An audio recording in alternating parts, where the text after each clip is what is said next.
Good morning students. BSc part second. ठीक है, कुछ स्टूडेंट्स ने मुझे कोई क्वेश्चन पूछते थे कि इसमें फिजिकल केमिस्ट्री यूनिट 5 से रिलेटेड जो क्वेश्चन उन्होंने मेरे को भेजे हैं, ठीक है, वो क्वेश्चन तुम्हारे आउट ऑफ सिलेबस हैं। मोटा मोटी बात बोलूँ तो यही है कि वो तुम्हारे आउट ऑफ सिलेबस हैं। फिर भी तुम बच्चों को ऐसा लगता है, किसी स्टूडेंट्स को ये लगे कि नहीं गुरुजी मुझे तो वो भी करना है, क्योंकि बेटा जी अगर उन क्वेश्चंस को तुम करोगे ना तो तुमने पूरी यूनिट कर डाली है, और पूरी यूनिट करने का मतलब ये हुआ आप कन्फ्यूजन की स्थिति में हो। जो मैं पढ़ा रहा हूँ एक्चुअल में उस पर विश्वास रखो, क्वेश्चन आएंगे। कुछ बच्चे ऐसे भी बोल रहे हैं, कुछ स्टूडेंट्स बोल रहे हैं कि सर आपने पिछली बार जो फर्स्ट ईयर में पढ़ाया था उनमें कुछ नहीं मिला। ठीक है, वो उनको लगता है कि कुछ नहीं मिला, लेकिन मोस्टली जो स्टूडेंट्स हैं उनका यही कहना था कि सर बिल्कुल वही था जो आपने सिलेबस में करवाया था। ठीक है, अगर कोई चीज़ मिक्स हो रही है वो तुम्हारी वजह से मिक्स नहीं हो रही, वो एग्जामिनर मिक्स कर रहा है, ना मेरी वजह से वो चीज़ें मिक्स हो रही है। भाई मिक्स होगा तो आपको दूसरा क्वेश्चन कर लेना चाहिए। ठीक है, एक क्वेश्चन तो मिक्स होके आएगा, ये क्वेश्चन तो मिक्स होके आएगा। और मैं तुम्हें पहले एक बार साफ चेतावनी देके बता देता हूँ, बीएससी फर्स्ट ईयर में और बीएससी फाइनल में पास होना ही नहीं बल्कि परसेंटेज बनाना भी बहुत आसान है। लेकिन तुम्हारी जो बीएससी सेकेंड ईयर है ना, इसमें अगर तुम्हें दम है ना तो पास होके दिखा देना। किसमें सब्जेक्ट में? मैं केमिस्ट्री की बात कर रहा हूँ। क्यों? क्योंकि बीएससी सेकेंड ईयर की केमिस्ट्री में जो फिजिकल केमिस्ट्री और जो ऑर्गेनिक केमिस्ट्री है ना वही दम तोड़ देती है। कैसे? फिजिकल केमिस्ट्री पूरी की पूरी थर्मोडायनेमिक्स और इलेक्ट्रोकेमिस्ट्री है, जबकि organic chemistry purely organic chemistry like name reaction वगैरह है उसमें। ठीक है, तो मैथ वाले बच्चों के लिए ऑर्गेनिक केमिस्ट्री हार्ड पड़ जाती है और बायो वाले बच्चों के लिए फिजिकल केमिस्ट्री हार्ड पड़ जाती है। और रही बात तेरी इनऑर्गेनिक केमिस्ट्री, वो भी तेरी बहुत ज़्यादा टफ है। ठीक है, तो इसमें अगर बीएससी सेकेंड ईयर में जिन बच्चों ने केमिस्ट्री में मेहनत नहीं की वो कृपया करके अपने बड़े भाइयों से पूछ लेना कि बीएससी सेकेंड ईयर की केमिस्ट्री कैसी है, पता चल जाएगा। बीएससी फर्स्ट ईयर की पूरी केमिस्ट्री किसके ऊपर बेस्ड है? वो 12th के ऊपर थी। बीएससी फाइनल की जो केमिस्ट्री है वो बहुत ज़्यादा ईजी है, 12th जो भी बायो से रिलेटेड है सारी। लेकिन इसकी जो केमिस्ट्री है वो तेरे लिए बहुत ज़्यादा हार्ड है। तो भाई इसमें सेलेक्टिव पढ़ के तू पास हो ले, तेरे नंबर बन जाएंगे, बहुत बड़ी बात है। लेकिन तू है ना पूरे क्वेश्चंस करने की सोचेगा ना तो भाई साहब तू किसी भी काम का नहीं रहेगा। मैं तेरे को साफ एंड क्लियर शब्दों में बोल देना चाहता हूँ। फिर भी बच्चों को ये लगता है कि सर उसमें कुछ क्वेश्चन है जो डाउट्स थे हमें, जो पिछले एग्जाम में आ रखे हैं लेकिन आपने सर कॉपी में नहीं करवाए। ठीक है बेटा जी, वो मैंने कुछ सोच के ही छुड़वाए होंगे। एग्जाम में तो पूरी यूनिट आती है, एग्जाम में तो पूरी यूनिट आएगी तुम्हारे, ऐसी बात नहीं है एग्जाम में यूनिट नहीं आएगी। हाँ तो देख पहले खत्म करते हैं इनऑर्गेनिक की केमिस्ट्री, जो एसिड बेस चल रही थी उसको खत्म करते हैं पहले। ठीक है, इनऑर्गेनिक में अपन ने कहाँ तक पढ़ लिया था? मैंने ब्रोंस्टन लोरी तक आपको बता दिया था बता दी थी ब्रोंस्टन लोरी कि जो H+ संख्या स्थानांतर को किसको, जो अम्ल क्या होते हैं जो प्रोटॉन देते हैं, बेस क्या होते हैं जो प्रोटॉन लेते हैं, ये बातें बता दी थी। उसके बाद में मैंने आपको कॉन्जुगेटेड एसिड बेस थ्योरी बता दी थी। संयुग्मी अम्ल क्षार, क्वेश्चन यहीं से बनना है, संयुग्मी अम्ल क्षार को छांटिए। ठीक है बेटा, क्वेश्चन जो बनना है मैं तेरे को बताता चल रहा हूँ कि कहाँ से क्वेश्चन बनना है। संयुग्मी अम्ल क्षार को छांटिए, वो क्वेश्चन भी मैंने आप लोगों को बता दिया था कि संयुग्मी अम्ल और क्षार में क्या फर्क होता है। जो अम्ल जितना ज्यादा प्रबल होगा उसका संयुग्मी क्षार हमेशा उतना ही दुर्बल होगा, जो क्षार जितना दुर्बल होगा उसका संयुग्मी अम्ल उतना ही प्रबल होगा। ये क्वेश्चन अपन ने पढ़ लिया था। कैसे? अपन एक एग्जाम्पल भी लिए थे कि जो मेरा NH3 होता है, ठीक है, ये NH3 ये क्या करता है, H2O से क्या करता है, पानी से प्रोटॉन एक्सेप्ट करता है। किससे एक्सेप्ट करता है? H2O से प्रोटॉन एक्सेप्ट करता है और ये बना लेता है बेटा तेरा NH4+, ठीक है, प्लस OH-। ठीक है, ये क्या है तेरा NH3, ये तेरा क्षार है। क्या है? क्षार। ये क्या है तेरा अम्ल रहेगा, किसके लिए? NH3 के लिए। किसकी तरह बिहेव करेगा? अम्ल। क्यों? क्योंकि ये क्या दे रहा है, प्रोटॉन दे रहा है, और ये क्या कर रहा है, प्रोटॉन ले रहा है। तो क्षार से तो इसका संयुग्मी अम्ल क्या बन गया, NH4+। ये क्या है तेरा, इसका संयुग्मी अम्ल है। ठीक है, ये क्या है, इसका संयुग्मी अम्ल। ठीक है, और ये इसका क्या है, ठीक है, H2O का जो H2O है इसका संयुग्मी क्षार है। ठीक है, देख ले, मैंने बताया जो संयुग्मी क्षार है ये प्रबल है तो इसका संयुग्मी अम्ल दुर्बल होगा, ये दुर्बल है तो इसका संयुग्मी अम्ल क्या है, प्रबल होगा। ये बातें मैंने आप लोगों को बता दी थी। दूसरा अगर मैं बात करूं, देख बेटा, एक तेरा HNO3 ले लूं, क्या ले लूं, HNO3। ठीक है, इसमें क्या डाल दूं, मैंने जल डाल दिया, H2O, और क्या बना रहा है, सिंपल सा देख ले, ये बना रहा है गुरुजी मेरा HH3O+ प्लस NO3-। ठीक है। तो H2O से तो क्या बन गया गुरुजी, H3O+, मतलब ये किसकी तरह बिहेव कर रहा है अब, अम्ल की तरह। और ये ये तो किसकी तरह बिहेव करेगा, अम्ल की तरह। और ये किसकी तरह बिहेव करेगा, क्षार की तरह। क्यों, क्योंकि H3O+ क्या कर रहा है, ये H2O+ क्या ले रहा है, प्रोटॉन ले रहा है, इसलिए ये क्या है, क्षार। तो ये किसका है, संयुग्मी अम्ल है, संयुग्मी अम्ल। ठीक है, ये तेरा NO3- है, ये अम्ल से आ रहा है, ठीक है। तो ये क्या होगा तेरा संयुग्मी क्षार, संयुग्मी क्षार। ये बातें आपको याद रखनी है। पहले एग्जाम्पल और दूसरे एग्जाम्पल दोनों को कंक्लूजन से पता चलता है कि जो मेरा H2O है, H2O एक क्या है, एक उभय प्रोटिक विलायक होता है। H2O एक उभय प्रोटिक विलायक होता है। क्यों होता है, क्योंकि H2O है ना गुरुजी, ये प्रोटॉन, ये क्या, प्रोटॉन ले भी सकता है, प्रोटॉन ले भी सकता है और प्रोटॉन दे भी सकता है, प्रोटॉन ले भी सकता है और प्रोटॉन दे भी सकता है। ये दोनों काम करता है कौन, H2O। इसलिए H2O मेरा क्या, एक उभय प्रोटिक विलायक होता है। क्वेश्चन पूछ लेता है कभी कभी, H2O एक मेरा उभय प्रोटिक विलायक है, क्यों, क्योंकि H2O प्रोटॉन ले भी सकता है और प्रोटॉन दे भी सकता है। दोनों एग्जाम्पल्स लिख देना और इसका आंसर हो जाएगा। इस तरह से मैंने आप लोगों को ये चीजें बताई थी। उसके बाद में बेटा जी मैंने आप लोगों को एक चीज और बताना है, हालांकि आगे पढ़ना है ये चीज। एक होता है तेरा टॉपिक आता है छोटा सा, स्वतः आयनन। ठीक है, टॉपिक क्या आता है तेरा, स्वतः आयनन, स्वतः आयनन। ठीक है, सेल्फ आयनाइजेशन। सेल्फ आयनाइजेशन का मतलब होता है खुद में ही टूट जाना, खुद में ही टूट जाना। मैं तेरे को एक NH3 दे दूं, अगर इस NH3 को मैंने किस में डाल दिया, NH3 सॉल्वेंट में डाल दिया। ठीक है, पहले पानी ले रहा था NH3 के साथ में, अब मैंने क्या ले लिया, H2O की जगह मैंने NH3 ही ले लिया। अगर मैं NH3 को NH3 में ही डाल दूं तो ये मेरा NH3 क्या करेगा, ये गुरुजी NH4+ प्लस NH2- में टूट जाएगा। किस में टूट जाएगा, NH4+ प्लस NH2- में टूट जाता है। मतलब ये तो होता है तेरा अमोनियम, क्या होता है बेटा तेरा, अमोनियम। और ये क्या होता है तेरा, एमाइड। ये क्या होता है तेरा, एमाइड। ठीक है, अमोनिया किस में टूट जाता है, अमोनियम तथा एमाइड में टूट जाता है। ठीक है, ये अवस्था द्रव अमोनिया का स्वतः आयनन होता है। शुद्ध अवस्था में ये क्या है तेरा, द्रव अमोनिया, लिक्विड अमोनिया। ठीक है, अमोनिया।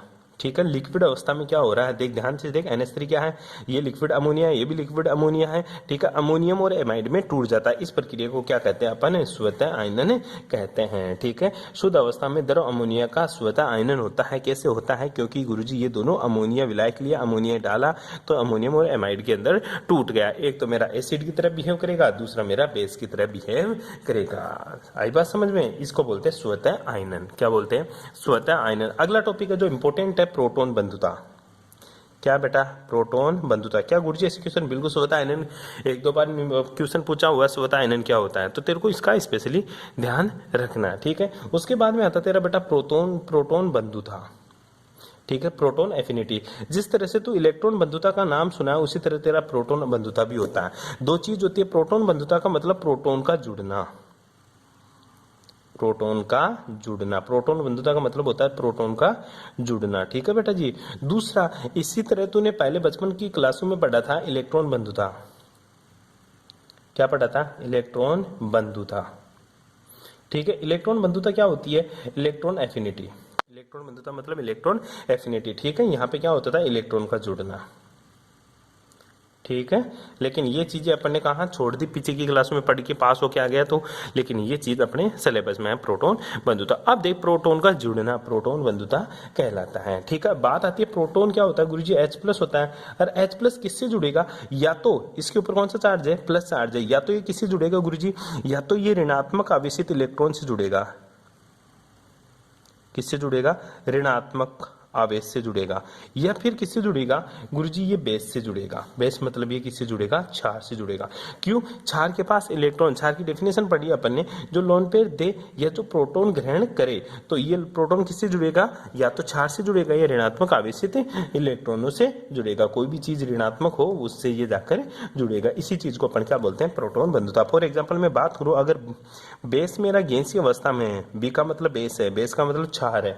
ठीक है, तो ये किससे जुड़ जाएगा, H+ से जुड़ जाएगा और बनाएगा क्या तेरा, ये बनाएगा गुरुजी BH प्लस गैस के अंदर चला जाएगा और साथ में क्या आ जाएगी, प्रोटॉन एनर्जी आ जाएगी, जो प्रोटॉन एफिनिटी होती है इसकी PA। ठीक है, क्यों, ये इससे जुड़ेगा ना तो कुछ ना कुछ एनर्जी रिलीज करेगा, ये इससे जुड़ेगा तो कुछ ना कुछ एनर्जी रिलीज करेगा, उसी को क्या बोलता हूं मैं, प्रोटॉन बंधुता बोलता हूं। उसी को क्या बोलूंगा बेटा मैं, प्रोटॉन बंधुता। बस ये चीजें आपको ध्यान में रखनी है। तो प्रोटॉन बंधुता की डेफिनेशन क्या आती है, गैसीय अवस्था में एक मोल क्षारक, गैसीय अवस्था में एक मोल क्षारक द्वारा ग्रहण किए गए प्रोटॉन द्वारा गैसीय अवस्था में एक मोल क्षार या B द्वारा प्रोटॉन ग्रहण करने पर उत्सर्जित ऊर्जा, मुक्त होने वाली ऊर्जा PA, यही तो ऊर्जा मुक्त हो रही है, उत्सर्जित होने वाली ऊर्जा क्या कहलाती है, मेरी प्रोटॉन बंधुता कहलाती है। दोबारा से समझ ले, गैसीय अवस्था में एक मोल क्षार द्वारा प्रोटॉन ग्रहण करने पर मुक्त होने वाली ऊर्जा क्या कहलाती है, मेरी प्रोटॉन बंधुता कहलाती है। B + H + BH plus PA proton बंधुता।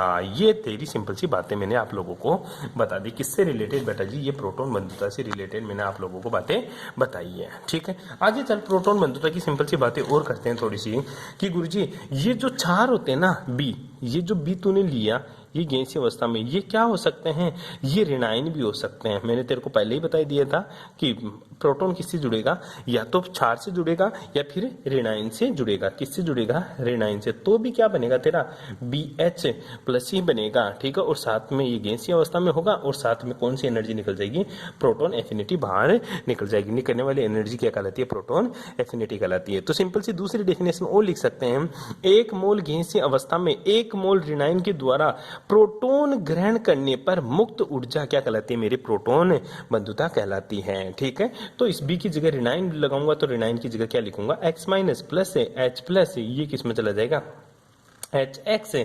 ठीक है, और साथ में क्या निकाल देगा गुरुजी, प्रोटॉन एफिनिटी बाहर निकाल देगा। ठीक है, अब ये होती है तेरी प्रोटॉन बंधुता, सिंपल सी डेफिनेशन बता दी। अब गुरुजी प्रोटॉन बंधुता किधर से किधर जाने पर बढ़ती है, किधर का मतलब आवर्त सारणी में, किस मेरे बेटा, आवर्त सारणी में। ध्यान से लिख लेना ये चीज, हालांकि कहीं नहीं मिलेगी कि आवर्त सारणी में। ठीक है, आवर्त सारणी में बुक में मर जाएगा तो भी नहीं मिलेगी तेरे को ये चीजें। ठीक है, आवर्त सारणी में प्रोटॉन एफिनिटी का मान, ठीक है, प्रोटॉन एफिनिटी का मान, ठीक है, क्या होता है, ऊपर से नीचे जाने पर, किधर से किधर, ऊपर से नीचे जाने पर, ऊपर से नीचे जाने पर क्या होता है, प्रोटॉन एफिनिटी का मान क्या होता है गुरुजी, घटता है। क्या होता है बेटा, घटता है। और लेफ्ट से राइट जाने पर देख ले, सिंपल से बताऊं, ऊपर से नीचे जाएगा तो प्रोटॉन एफिनिटी का मान क्या हो जाएगा, घट जाएगा। लेकिन लेफ्ट से राइट जाएगा तो प्रोटॉन एफिनिटी का मान क्या हो जाएगा गुरुजी, बढ़ जाएगा। बस इसी के ऊपर तेरे को क्वेश्चंस करने हैं। हालांकि तेरे को प्रोटॉन एफिनिटी का मान देगा वहां पे, तो उसके बेसिस के ऊपर भी क्वेश्चन कर सकता है। लेकिन मान ले तेरे को अगर अदर क्लासेस में, या तेरे को पास इतना टाइम नहीं है कि मैं प्रोटॉन एफिनिटी का मान देखूं, फिर कैलकुलेट करूं, फिर बताऊं उसको क्या आंसर आएगा।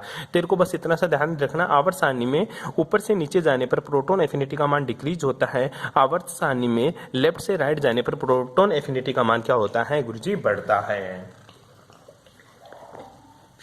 तो कहना क्या चाहता तू, मैं बेटा कहना ये चाहता हूं कि जो तेरी प्रोटॉन एफिनिटी है ना, ये डायरेक्टली प्रोपोर्शनल टू होती है किसके, इलेक्ट्रोनेगेटिविटी, और इनवर्सली प्रोपोर्शनल टू होती है 1 साइज के। ठीक है, ध्यान दे, लेफ्ट से राइट जाते हैं तो साइज घटती है, ऊपर से नीचे जाते हैं तो साइज बढ़ती है। अगर साइज बढ़ेगी तो प्रोटॉन एफिनिटी का मान घट जाएगा, अगर साइज घटेगी तो प्रोटॉन एफिनिटी का मान बढ़ जाएगा। सिंपल सी बातें आपको याद रखनी है। तो आवर्त सारणी में बाएं से दाएं जाने पर प्रोटॉन एफिनिटी का मान बढ़ता है, ऊपर से नीचे जाने पर प्रोटॉन एफिनिटी का मान घटता है, क्योंकि आवर्त सारणी में बाएं से दाएं जाने पर साइज घटती है, इलेक्ट्रोनेगेटिविटी बढ़ती है, और ऊपर से नीचे जाने पर साइज बढ़ती है, इलेक्ट्रोनेगेटिविटी घटती है, इसलिए प्रोटॉन एफिनिटी का मान भी घट जाता है। पढ़ लेगा ये सिंपल सी चीजें। ठीक है, मैं तेरे को एक चीज एग्जांपल दूं, ठीक है, क्वेश्चंस दे लेता हूं तेरे को। ठीक है, क्वेश्चंस की बेसिस पे बात करते हैं पढ़े। जैसे मैंने तेरे को क्या दे दिया, एक दे दिया NH2, ठीक है, एक तो मैंने क्या दे दिया NH2-, ठीक है, दूसरा मैंने दे दिया तेरे को PH2-, ठीक है, और तीसरा मैंने तेरे को दे दिया AS2-। ठीक है, क्वेश्चंस क्या आता है, इनको प्रोटॉन एफिनिटी के क्रम में अरेंज करो। ठीक है, इनको प्रोटॉन, हालांकि तेरे को प्रोटॉन एफिनिटी का मान देगा, इसकी प्रोटॉन एफिनिटी कितनी है, 1671। ठीक है, इसकी प्रोटॉन एफिनिटी कितनी है, तेरे को बोल देगा 1541। इसकी प्रोटॉन एफिनिटी कितनी है गुरुजी? इसकी 1501। ठीक है, मैं पूछूं प्रोटॉन एफिनिटी का मान सबसे किसका ज्यादा किसका? तू बोलेगा गुरुजी NH3 का, फिर किसका? PS2 का, फिर किसका? ASH2 का। तो तू अरेंज करेगा ऑर्डर में, तो सबसे ज्यादा प्रोटॉन एफिनिटी इसकी बताएगा, उसके बाद में इसकी बताएगा। ठीक है, ये तो तेने आंसर से बता दिया, लेकिन ध्यान दे nitrogen, phosphorus, arsenic, New Zealand, Pakistan, Australia ऊपर से नीचे जा रहा है, ऊपर से नीचे जा रहा है, तो प्रोटॉन एफिनिटी का मान क्या हो जाएगा गुरुजी? घट जाएगा। यही तो मैंने तेरे को क्वेश्चंस में बताया था। हालांकि तेरी क्लास में तुझे प्रोटॉन एफिनिटी की वैल्यू देगा, ठीक है, पर मान ले ना दे तो तब क्या करेगा? तब तेरे को याद करना है आवर्त सारणी में ऊपर से नीचे जाने पर प्रोटॉन एफिनिटी का मान घटता है और बाएं से दाएं जाने पर प्रोटॉन एफिनिटी का मान बढ़ता है। फॉर एग्जांपल मैं और बात करूं, अगर मैंने तेरे को OH माइनस दे दिया, ठीक है, मैंने तेरे को SH माइनस दे दिया और मैंने तेरे को SCH माइनस दे दिया, ठीक है, तो इनके लिए जो प्रोटॉन एफिनिटी का मान दे रखा है वो कितना दे रखा है? सिंपल सा दे रखा है गुरुजी 1671। ठीक है, इसके लिए जो प्रोटॉन एफिनिटी का मान दे रखा है वो कितना दे रखा है? 1471। ठीक है, इसके लिए जो प्रोटॉन एफिनिटी का मान दे रखा है वो कितना दे रखा है? 1417। ठीक है बेटा, ध्यान दीजिएगा, ऊपर से नीचे जा रहे हैं तो प्रोटॉन एफिनिटी का मान घट रहा है। ठीक है, सबसे ज्यादा प्रोटॉन एफिनिटी किसकी गुरुजी? OH की, फिर SH माइनस की, फिर SCH माइनस की। और दूसरी बात और देखें वो सावधानी से, ठीक है, तो सिंपल सी बात है गुरुजी, इसमें हो क्या रहा है? इसमें हो ये रहा बेटा, ऊपर से नीचे जा रहा है वो, तो प्रोटॉन एफिनिटी का मान भी क्या हो जाएगा गुरुजी? घट जाएगा। क्या क्वेश्चन डायरेक्ट ये आएगा कि प्रोटॉन एफिनिटी को ऑर्डर में अरेंज करो? बिल्कुल नहीं आएगा क्वेश्चन। फिर क्यों पढ़ा रहा मैं तेरे को? ठीक है, बताता हूँ क्यों पढ़ाऊंगा तेरे को। ठीक है, तो और चीज देख ले, छोटा सा एक एग्जांपल और देख ले, फिर अपन इसके जो मेन क्वेश्चन तेरे बुक में उससे बनता है वो देखेंगे। एक तेरे को दे दूं फ्लोरीन माइनस, एक तेरे को दे दूं क्लोरीन माइनस, Br माइनस और I माइनस। ठीक है, इनकी भी प्रोटॉन एफिनिटी देगा, बिल्कुल प्रोटॉन एफिनिटी का मान देगा। इसके लिए जो प्रोटॉन एफिनिटी का मान आता है बेटा वो आता है 1553। ठीक है, इसके लिए जो प्रोटॉन एफिनिटी का मान आता है बेटा वो आता है 1393। ठीक है, इसके लिए जो प्रोटॉन एफिनिटी का मान आता है बेटा जी वो आता है 1351। ठीक है, और इसके लिए जो प्रोटॉन एफिनिटी का मान आता है वो कितना होता है? 1314 एनर्जी। ठीक है, पता चल रहा है कि गुरुजी मैं ऊपर से नीचे जा रहा हूँ और ऊपर से नीचे जा रहा है तो प्रोटॉन एफिनिटी का मान घट रहा है, इसलिए सबसे ज्यादा प्रोटॉन एफिनिटी फ्लोरीन की होगी। मीन्स ऊपर से नीचे जाएगा तो प्रोटॉन एफिनिटी का मान क्या हो रहा है गुरुजी? घट रहा है। मेरे को ये बता दे, क्या क्वेश्चन यही पूछेगा? बिल्कुल नहीं पूछेगा तेरे को कि प्रोटॉन एफिनिटी की ऑर्डर में अरेंज कर। तो फिर पढ़ा क्यों रहा है? क्वेश्चंस क्या पढ़ाएगा, क्या पूछेगा, कैसे पूछेगा, उसकी बात करेंगे अपने नेक्स्ट क्लास में। अगर किसी को पता है तो वो मेरे को जरूर बताए उसने क्या करना है, क्या सा क्वेश्चन आता है। ठीक है, वो क्वेश्चंस करके सोल्व कर सकता है, सारथी में से देख ले या कहीं और से देख ले। अब प्लीज मैं एक बात और सबको, ठीक है, सभी बच्चे अपना नाम कमेंट्स बॉक्स में कमेंट जरूर करेंगे। मुझे पता चलना चाहिए कि कौन क्लास ले रहा है और कौन क्लास नहीं ले रहा। ठीक है, तो अपना नाम जरूर लिखेंगे। ठीक है, ओके, थैंक्स।